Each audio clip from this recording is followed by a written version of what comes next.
Hello everyone, this is my first longer form video.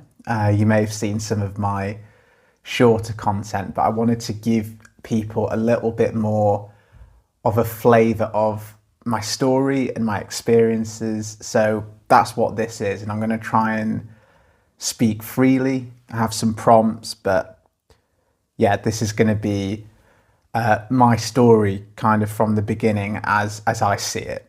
This will be the first of what I imagine will be a fairly long series where I talk about awakening, my spiritual experiences in detail, quite candidly.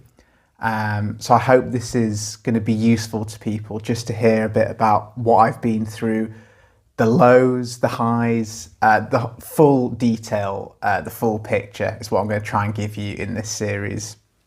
So the best place to start really is what led me to the spiritual path in the first place. And that was my experiences of suffering, which mainly came in the form of anxiety. I've struggled with anxiety for much of my life, and it first manifested in a kind of severe form, I'd say, when I was in my late teenage years, still at school.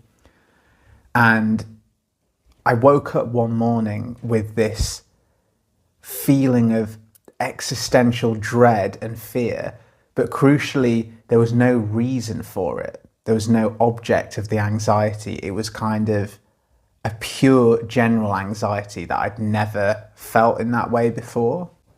And in the years following that, I experienced many bouts of anxiety that would last maybe hours and sometimes even go on for months. I'm sure anyone who's experienced anxiety will be able to relate to some of this, but the way it felt was a tension and a conflict within my own body, or maybe between my mind and my body. So there was a kind of hyper awareness of physical sensations, and this is what led the anxiety to become a kind of health anxiety, where I was analysing every little sensation that I was feeling in my body and creating narratives and stories out of those sensations. I'd end up going to the doctors quite frequently. Obviously, they'd never be able to help me because most of the things that I was coming in for were mind generated. And so I'd go, they'd tell me something that might comfort me temporarily, but then in a couple of weeks' time, there'd be a new sensation and a new reason to visit the doctor. So there was this cycle of anxiety, over obsessing about physical sensations, going to the doctors, feeling temporary relief, and then back at it all over again. I was essentially trapped in my own body, in my own mind. And this was absolutely draining. It was getting in the way of life. It was sapping my energy, and I got to a point where I knew I didn't want to live like that anymore. But I think it's important to talk more about why anxiety is so powerful and why it's so hard to overcome. And I think from my experiences of it, it's because it's so convincing. You really feel like those anxious thoughts are true, and you really believe it, and you think that the only way to get out of the problem you're facing is to think your way out. And that feeds the whole cycle of obsessive thinking. And so this suffering is kind of what led me towards meditation in the first place. But there was something else that happened as well that I thought it might be interesting to touch on. So whilst I was on holiday in Spain, I think this would have been in 2017 or 2018, sometime like that, I had a couple of synchronicities that happened to me, or maybe one synchronicity, but something I was reading and a show that I was watching on TV both mentioned meditation within the space of a couple of days on this holiday. And I took that as a sign of, I've never meditated before. I'm going to give that a go when I get back to the UK.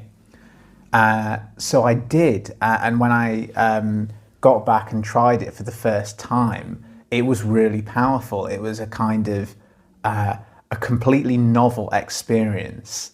There was a sense of this space within my mind where different sensations and sense experience would come in, and it was like there was a whole world of the internal space that opened up for me that I hadn't been aware of before. So after that first time meditating, I was convinced I was going to give this a go. I was going to find the right kind of practice to do, find a good textbook and get going. And the internet led me to a book called The Mind Illuminated, which is a thick, rigorous guide or textbook on how to meditate in a certain style of following your breath. Rooted in Buddhist practice, but also with some insights from neuroscience and psychology. So it was a great in-depth opener for me to get started with meditation. So for this first year or two of meditating, I made some progress and I felt that my mind was becoming calmer, more still. It was sharper. I was gaining in confidence as well. So I was definitely noticing the benefits. But in hindsight, I think I was only scratching the surface of things. I was getting a little bit more concentrated, a little bit more clear in my mind, but nothing deep or transformative had happened yet. The anxiety was relieved to a certain extent, but it would still rear its head every now and again. And in times when I would fall off my meditation practice, the anxiety had the potential to come back in full power. So it was almost like I was relying on meditation to not feel anxious. And that wasn't quite what I was after. The big shift was discovering this thing called Pragmatic Buddhism or Pragmatic Dharma, whatever you want to call it. And figures like Rob Bebea, Daniel Ingram would have been the people I came across online that kind of opened my awareness to there is this thing called awakening that is possible.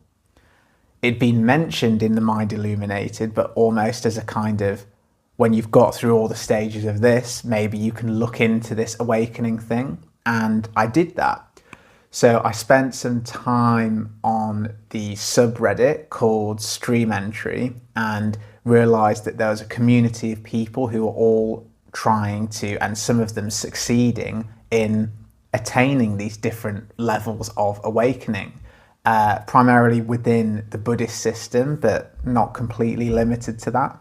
And I think something that really helped me when I look back was that my mind was open to the possibility that awakening was a real thing, not just some myth, some religious myth. And it was something that I personally could attain. I could access this. And there was also a sense that this was the thing I was looking for in terms of permanent freedom from my anxiety and unhappiness. It lay in this place called awakening. There was some kind of intuitive feeling that this was the solution that was going to sort things out for me. What helped with that was the fact that Pragmatic Buddhism, people like Daniel Ingram, offered a systematic path towards awakening. Specific practices you can do, ways you can meditate, ways you can orient yourself in daily life that will gradually lead to these awakening shifts happening. At this point, I'm doing what's called concentration practice, which is focusing on the breath and sometimes accessing states called jhanas, which are known as absorption states. So where you're really concentrated and distractions are very rare and you're really focused on the pleasant sensations in your body. And that was working well for me. I was doing maybe on average an hour a day at this point of meditation. My discovery of this Pragmatic Buddhism thing and Stream Entry and awakening, led me towards insight meditation. And this is where, instead of focusing on one specific thing, you're opening awareness out wide and trying to notice as much of what's happening as possible in high detail.